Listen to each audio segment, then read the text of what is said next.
Can't believe we are here. I just can't believe it. We started this uh a while back, September, and here we are, season 7, disc 1. Oh, I forgot my book. Hold on a second. Oh, I forgot. It doesn't cover season 7. The Nitpicker's Guide ended with season 6. They didn't do season 7. I don't know why. It's very disheartening. That was interesting. It was. Maybe I'll do something later with them. So, anyways, welcome to the D. Louise book series. I'm Christina K-O-S-T-I-N-A. This is where we read books, talk about books, no special effects, no theme music, none of that fancy stuff going on here. And every Friday, we recap Star Trek Next Generation. I'm a series person. I like to read series. I like to binge series. So we are binging Star Trek Next Generation. Got to fix my chair. Sorry. We are in the final season. Who'd have thought? But where is my glasses? I've got a visitor from the dark side. Well, it may not be a dark side. It may be the light side. I haven't looked at it yet. But I've got a few books. Just a couple before we get started. And I'm not sure Baldacci would be considered sci-fi, but the cover just struck me as interesting. So I haven't read it yet, so we'll read it together. Vega Jane was always told no one could leave the town of Wormwood. She was told there was nothing outside but a forest filled with danger and death, and she always believed it until the night she saw Quentin Herms run away. Vega knows Quentin didn't just leave, he was chased. He left behind a trail of clues that point to a dark conspiracy at the heart of Wormwood. To follow the clues will attract the attention of influential people willing to kill to keep their secrets. If Vega wants to stay safe, she just needs to keep her head down and her mouth shut. There's only one problem. Vega Jane never walks away from a fight. See what happens there.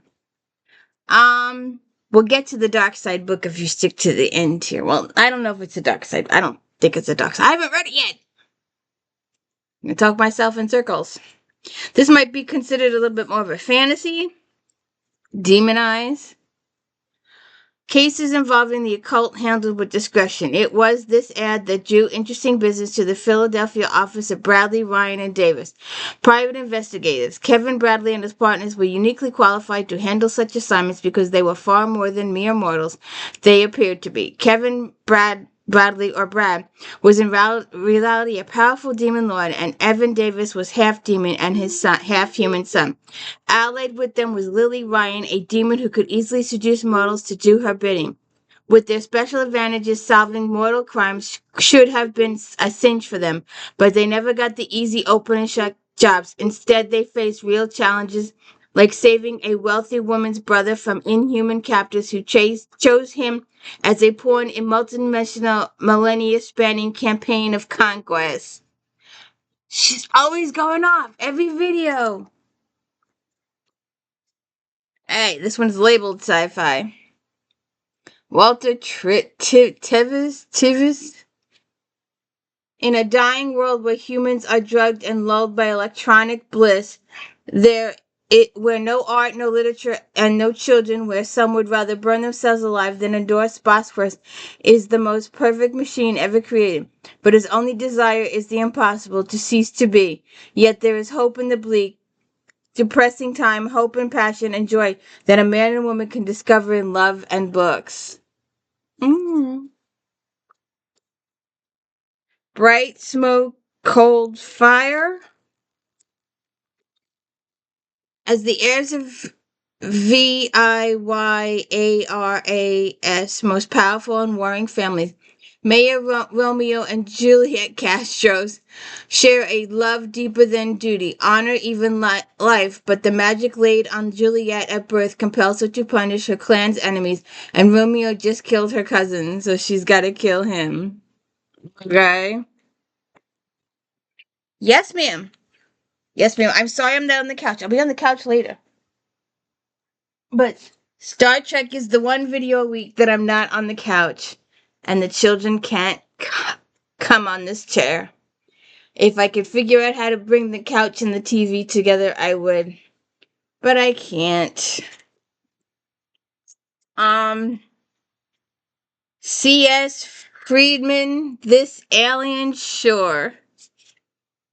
With her highly acclaimed Coldfire trilogy, C.S. Friedman proved herself a storyteller of amazing power and infinite subtlety, blending elements of fantasy, science fiction, and horror to examine the nature of human desire for knowledge and the dangerous covenants necessary to attain it. Now, in This Alien Shore, she turns her talents once again to science fiction in an epic story which examines and explores what it means to be human.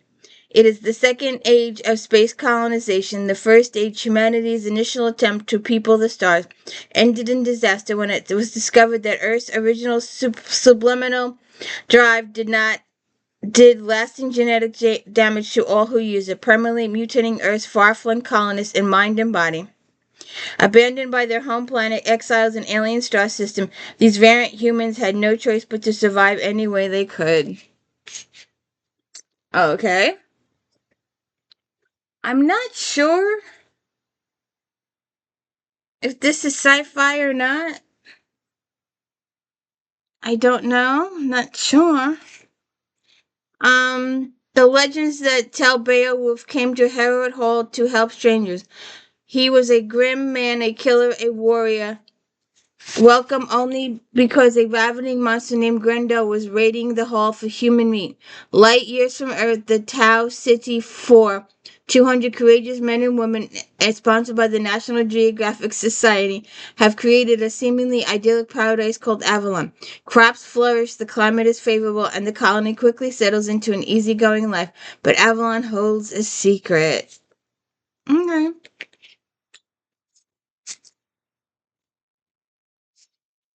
A little on the horror side. Sorry. Invasion here. Um, what would you do for love? Would you die? Would you kill? We have your wife. You can get her back for $2 million cash. Landscaper Mitchell Rafferty thinks it must be some kind of joke. He was in the middle of planting impatiens in the yard of one of his clients when his cell phone rang. Now he's standing in a normal suburban neighborhood on a bright summer day, having a phone conversation out of his darkest nightmare. Now, you may recognize this name. Ray Bradbury. On Halloween night, 8 trick-or-treaters gathered at the haunted house of the edge of town, ready for adventure, but when something whisked their friend Pip away, only one man can help the boys find him. Join the sinister Capiz Clavicle Mound Shroud as he takes them on an unforgettable journey through space and time. Alright, and our invader.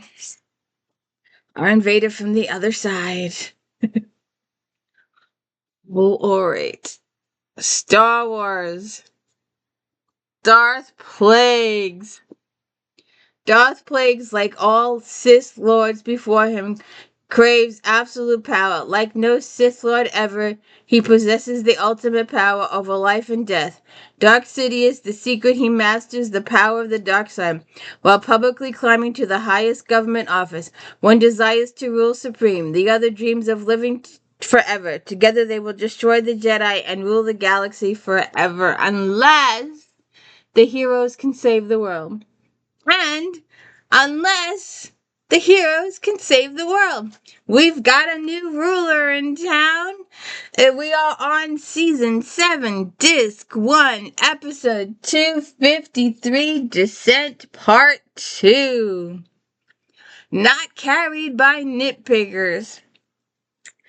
And we do a last time on Star Trek. And they show Data getting close with the Borg, and he helps the Borg escape, and the Enterprise follows their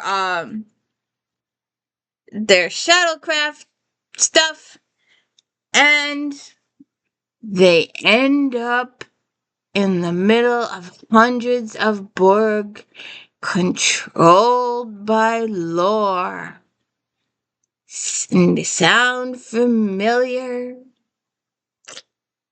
Let's get it on here.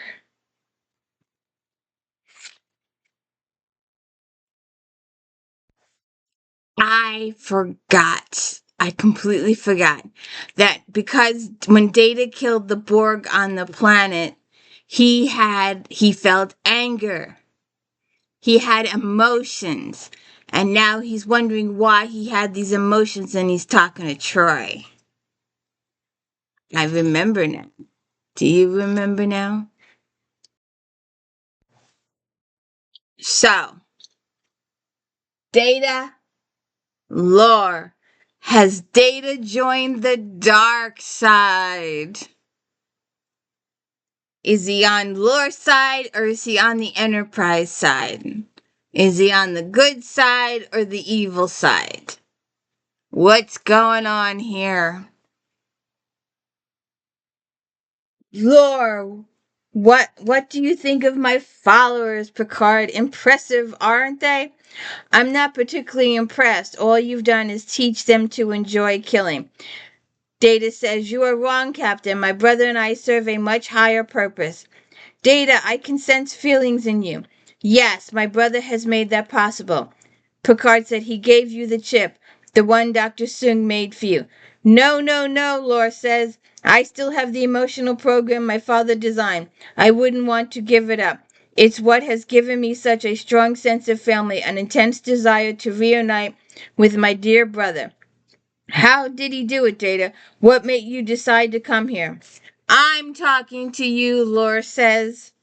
Picard, I will tell you all you need to know. You're controlling him and you've corrupted the Borg. You simply don't understand, do you? You have no idea what has happened here. I found my true calling, how the Borg found something to believe in. I would like to learn about that. I want Data to tell us. I told you, Lore says. I will tell you what you need to know. What about Data? He won't even let you talk. Do not try to drive a wedge between us, Captain. I am loyal to my brother. You see, Picard, Laura says, he's not your pawn anymore. I've helped him to break free, just as I've helped them. Look at them. Look at what I've helped them become.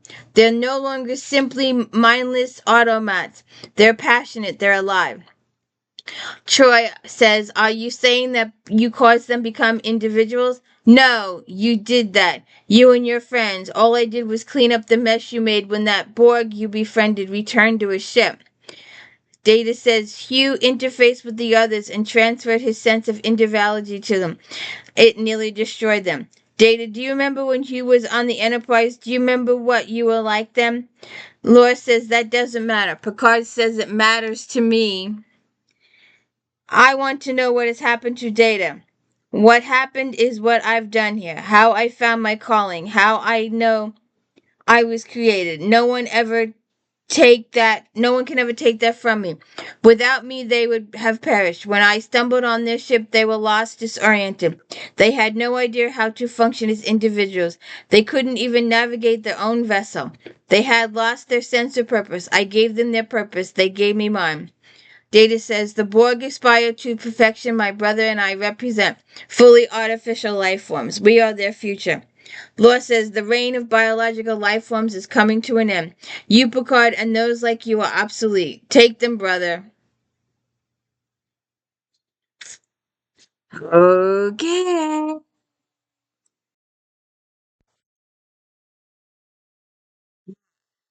I had a question and I answered it with that. I was like, how can there be a supplemental when the captain is locked up? It's not his supplemental, it's Beverly's. I'm like, oh. Act, acting captain's log supplemental. The skeleton crew left on board the Enterprise is unable to help in the search for commander data. The planet's unusual EM field is interfacing with the ship's sensors, severely limiting their effectiveness. Dr. Crusher says, Ensign, we need to modify the sensor rate to filter out these EM pulses. Can you do that? Yes, sir, I think so. Let's see here. Person's a little confused today. So there's our ensign. I hate when we don't get a two-shot. We'll get one, then back to her, then back to her, then back to her. I'd like to see the two people talking next to each other. I don't think I've seen you before. I was posted here 6 weeks ago. Well, Tate, I'll bet you never thought you'd be serving as tactical officer after only 6 weeks. No, sir, I sure didn't. I think I filtered out some of the sensor noise. I'll bring the modifications online. Good work. Riker to Enterprise. Go ahead, Will. Riker says, I can't contact the captain. It could just be interference, but I'd like to be sure. Crusher says, understood. Beverly tries to contact the captain, and she's unable to. Then a Borg ship is showed up. Tate says it seems to match the configuration of a ship the Enterprise encountered in Oka 3. Dr. Crusher calls for red alert. How long before they're in weapons range? 90 seconds. No, make that 70. Crusher to transporter room 3. Salzar here. Start transporting the wait team off to the surface. Aye, sir. So let's see if we can get them back up. So Worf tells everybody to prepare to beam up, but that him and Worf are going to stay there and look for the captain. And Beverly was like, I'm not going to leave you down there. Riker says, you pull as many people off the surface as you can get and get back to the trans-warp conduit. The captain's order was to get the Enterprise back to Federation space. Acknowledged, Beverly says. Riker out. And then we're back on the bridge doing bridge stuff. And they get 47 people. Oh, they left 47 people behind. Let's see if we can move this along a little. So then Riker communicates to the team leaders. Round up everybody who was left behind, take cover, try to avoid contact with the Borg. Aye, sir. Riker out. Even if Beverly can get the Enterprise back to Federation space, it'll be a few days before Starfleet can get any ships there. Until then, we're on our own. Well, he should have had her beam down some provisions or something. Or maybe they beam down the provisions when they beam down at least some bottles of water.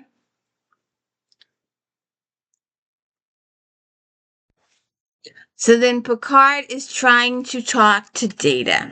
I don't think it's either Data's pretending or something's going on here. Data, you must realize that something has happened to you. That Data I know would never have agreed to be a willing party to Laura's plan. He takes their comm badges. I realize now that my life aboard the Enterprise was a waste. My quest to become human was misguided, an evolutionary step in the wrong direction. Troy says, Data, I'm sensing from you is anger and hatred. Have you felt any other emotions? Data says there are no other emotions. Data, just because you haven't experienced certain emotions doesn't mean they don't exist. Laura is only feeding you the negative ones. Data says, Counselor Troy told me herself that feelings are not negative or positive. It's how we act on them that makes them good or bad. Fine, Picard says, but what about the things that Laura is proposing? What about the lives that have already been lost? Data says, you simply do not understand. In a quest such as ours, sacrifices have to be made. It is regrettable, for the greater good must be served. Give me your visor. Why? Give it to me or I will take it by force. Geordi gives him his visor. I am not your puppet. And he turns and puts the force field on and walks away. Why did he take Geordi's visor? Why? Even if he was pretending, he shouldn't have taken Geordi's visor. Should not have taken Geordi's visor. I do not like this Data. I do not like this Data. Even if he's fake acting, I do not like this Data at all. Not at all.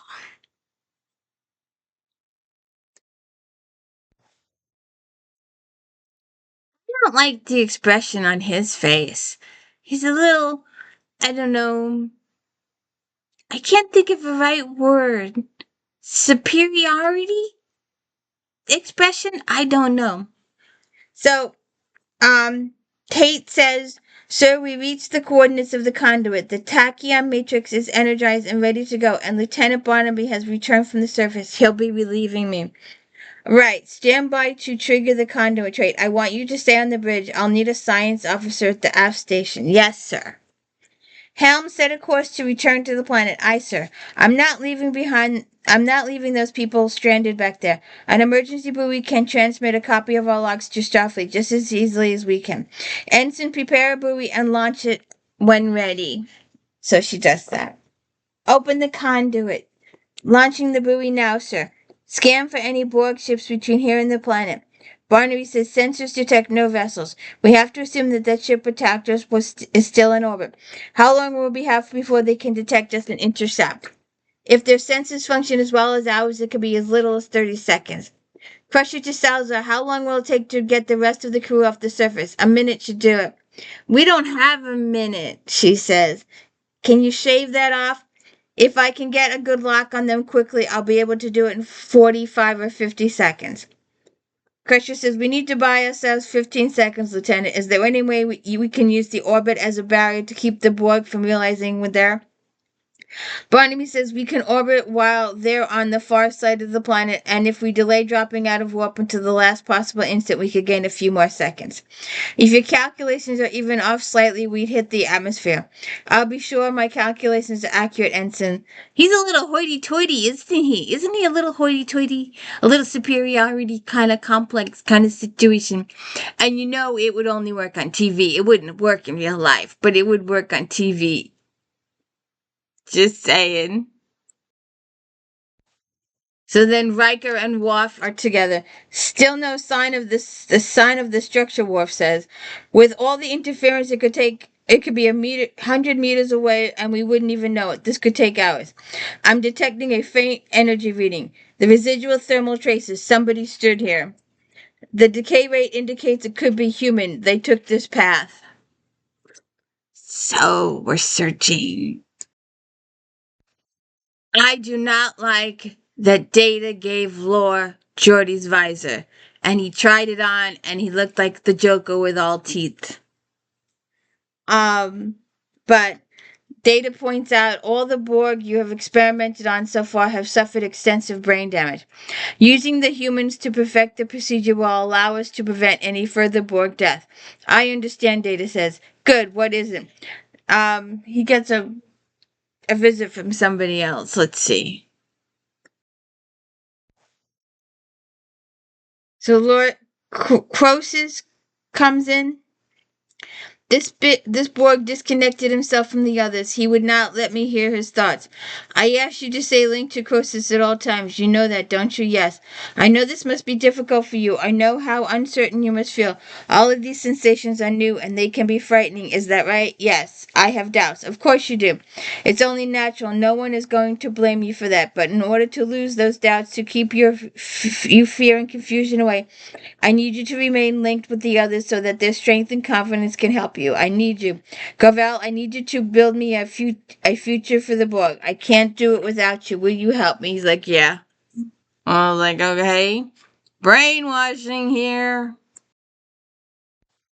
So then we're back with the Enterprise crew. And Geordie says, Law must have told Data to take my visor because he realized I could see a carrier wave that was radiating from him. A carrier wave? Is that how he's manipulating data? I think that's what happening is Law is tapping into the chip he stole from Dr. Sung, and somehow he's found a way to transmit part of the emotional program to Data. But only the emotions Data seems to feel are negative. Yeah, I'm sure that's intentional, but in order for Data to be affected by those emotions, Law would have had to disable his ethical programs first. Can we reactivate it? Picard says. If we generate a phased Kadian pulse at the right frequency, it could trigger Data's subsystems and reboot the program. Picard says, although Law would still be feeding him negative emotions, at least Data might listen to us. Right. I think it's worth a try. So got any ideas how we generate a Kadian pulse? Don't know. Do you think those contacts hurt his eyes? or bothered him in any way. It just creeps me out that they did that to his eyes. I know he's fine now. I wonder what it did to him back then. So Data comes and takes Geordi. And I'm not sure why. They find the facility. Now, I know, just let me know in the comments if I'm right. Is that the same place that the older couple lived in a couple of seasons ago? Where they were doing stuff with the weather and stuff like that? He was the caretaker, maybe? Does that look like the same silo from that episode with the elderly couple? I'm trying to remember. Does that look like it? Are we refurbishing locations? Oops. I think we were captured. Or were we? So they bring Riker and Worf into this cave where they meet Hugh. Hugh, why are you here, Commander Riker? Hasn't the crew of the Enterprise caused enough damage already? So you blame us for what happened to the Borg? You gave me a sense of individuality. You changed me, then sent me back to the collective. You must have known that would change pass to others. We considered it. We knew the possibility.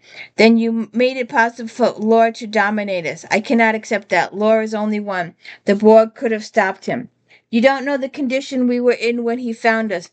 Before my experience on the Enterprise, the Borg were a single-minded collective. The voices in our heads were smooth and flowing. But after I returned, those voices began to change. They became uneven, discordant. For the first time, the individual Borg had ideas how to proceed. We couldn't function. Some Borg fought each other. Others simply shut themselves down. Many starved to death. Then Laura came along. You probably can't imagine what it's like to be lost and frightened that you will listen to any voice which promises change, even if the voice insists on controlling you. That's what we wanted, someone to show us the way out of confusion. Law promised clarity and purpose. In the beginning, he seemed like a savior. The promise of becoming a superior race, of being fully artificial, was compelling. We gladly did everything he asked of us, but after a while, it became clear that Law had no idea how to keep his promise. That's when we began talking about the need for us to make sacrifices. Before we realized this was the result. What happened to him? Law began to experiment, trying to remake us in his image. This is the result of my encounter with the Enterprise, Commander. So you see, I don't particularly welcome your presence here. I'm sorry you feel that way. We just came to get our people. We won't cause you any more trouble. Tell me about my friend, your friend, the human called Geordi. I wish you could tell him about it. We think he may be held inside the compound. I can't help you. I can't risk our being discovered. Can you at least show us the way to the compound? These cavern leads to tunnels which run beneath the compound. Some of them connect with environmental control ducts. Please show us how to do that so they go that way. I don't like Data in this moment. He's got a smug smile on his face. Data doesn't smile. Come on, Data. Wait a minute.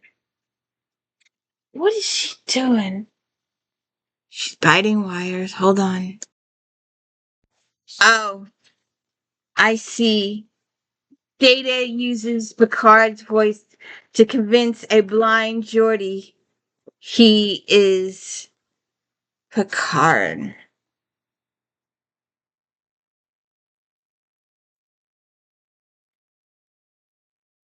Data injects nanocortical fibers into his cerebrum.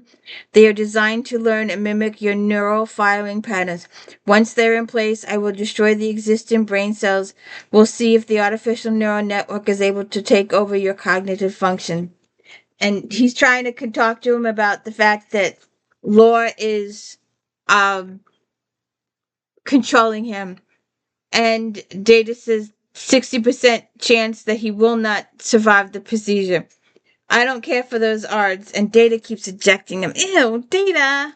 Why are you doing this to him? Data! I do not like you this time, Data. I just do not like you.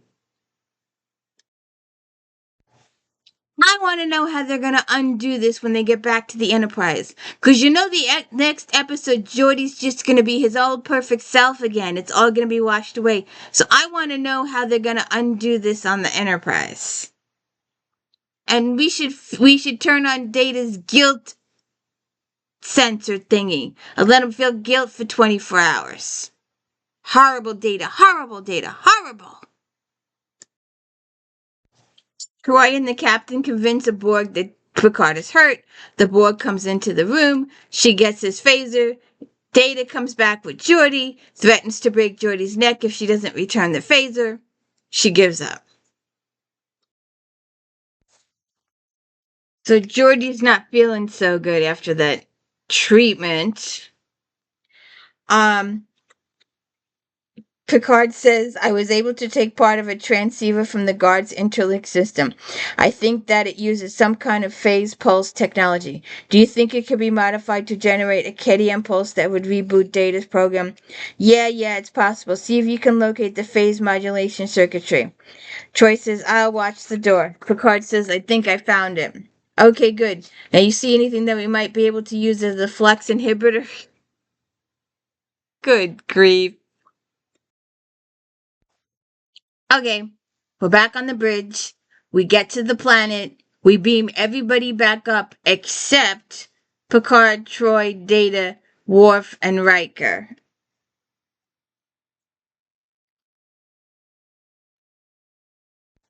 So we on the bridge again, and we get into a little skirmish with the Borg ship. So then they talk about, she says the data bank should contain information about a process called metaphysics shielding. I know about that research. Commander LaForge was developing a program that would implement metaphasic properties. Right. How far along was he? Barnaby says in the data banks, but it's never been tested. If we had a metaphysics shielding, we could enter the sun's corona, but the Borg ship wouldn't be able to follow. Can you do that program? We have no way of knowing if the shields would hold. Well, they go and try it. And they get away from the Borg successfully. I like this large group shot. It's good. With all the extras, I like it. So Picard activates the little device and they don't know. They'll have to see if it works or not. Data is working on Geordi again, and Geordi's trying to work him a little bit. We're not sure if it's successful or not. I wonder how they did the split screen. Oh, you know what? There's a line there. So I wonder if they had him stand here, do his lines, then stand there and do his lines. Because this is the olden days. This is the olden days before fancy smancy stuff. Although, it could be a person in green. I don't know how they did these things back when. But Laura is, there you are, brother. Have you made any progress with LaForge? It's too early to tell if the nanocortical fibers perform their function. I suspect none of the humans will survive the process, but then it's their own fault, isn't it? They never should have come here. What were they thinking? They came for me, Data says. Humans are so sentimental. I betrayed them. If they die, I'm responsible. Why are you talking like that? Is there something wrong with your programming? Maybe I should check your systems. I do not want you to check my systems. I must resolve these issues myself. Laura says, I think I've made a mistake. I don't believe you can tolerate the amount of emotion I've given you. Perhaps I should cut it back. And he does something with his fingernail? That's just gross. I just don't like this at all. So now they're talking about how long they can stay hidden behind the sun.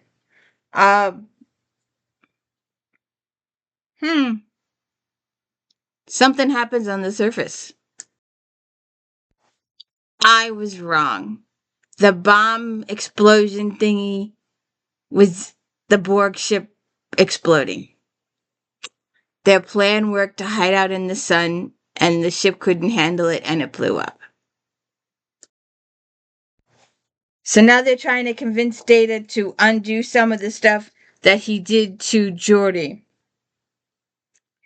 What does the program tell you about what we're doing to Geordi? About what you and Laura are doing to the Borg? It tells you these things are wrong, doesn't it, Data? How can these actions are wrong lead to a greater good? You're attempting to confuse me, Data says. No, you're not confused, Data. You're sensing the truth. Your ethical program is fighting the negative emotions that Laura is sending you. Ah! And then Laura shows up. We don't like him at all. He's worked with the captain for 7 years. He's almost sacrificed his life for the captain on several occasions. And yet here he is because of Laura trying to kill his captain when he's been loyal all this time. And it's not ethically right. I don't like Data in this moment. I just don't. I hope Picard gets through to him. Worf and Riker are making some progress with Hugh. In the meantime, Lore says it's time to put all doubts aside, brother. It's time to close the door on the past and commit yourself to the great work that lies ahead of us. And he orders Data to kill Picard. There's a shot with Picard. And all the extra Borg. So Riker, Worf, and Hugh show up. A big fight ensues. There's Riker firing, Worf firing. Lord takes off, Data follows him, Picard looks for them.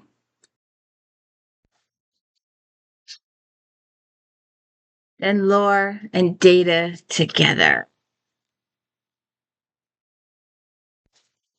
Lore gives him the emotional chip that that Shun created. Data shoots Lore and turns him off. So Riker says the Enterprise is in orbit. I had Troy and Geordi beamed aboard. Data comes in. Lore is no longer functioning, sir. He must be disassembled so that he can no longer a threat. Welcome back, Data. Thank you, sir. What made you change your mind, Hugh? Perhaps my encounter with the Enterprise affected me more than I realized. What will you do now? I don't know. We can't go back to the Borg Collective. We have no leader. We no longer have a leader here. I'm not sure that's true. Perhaps in time we'll learn to function as individuals and work together as a group. Good luck, Hugh. And they just leave him? They just leave them on the planet. They have no ship. They have no nothing. They just leave them. No guidance. No help. That's not right. They should have done something to help them. And then Geordi and Data have a final chat for the episode. Data has the chip and Data says it's been destroyed. And Data says he's pleased that it was destroyed. And Geordi's like, pleased? You've wanted emotion all your life. Yes, but emotions were responsible for what I did to you. I would never risk letting that happen again. My friendship with you was too important. Yeah, so why wasn't it important when you were doing all that stuff to him in the first place? So that's the end of Descent Part 2.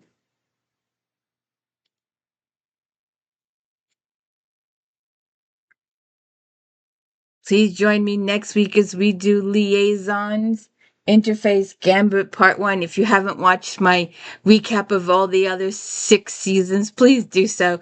We're almost to the end of Enterprise. I can't believe it. I can't believe it. And we were visited by the dark side. Have a good one.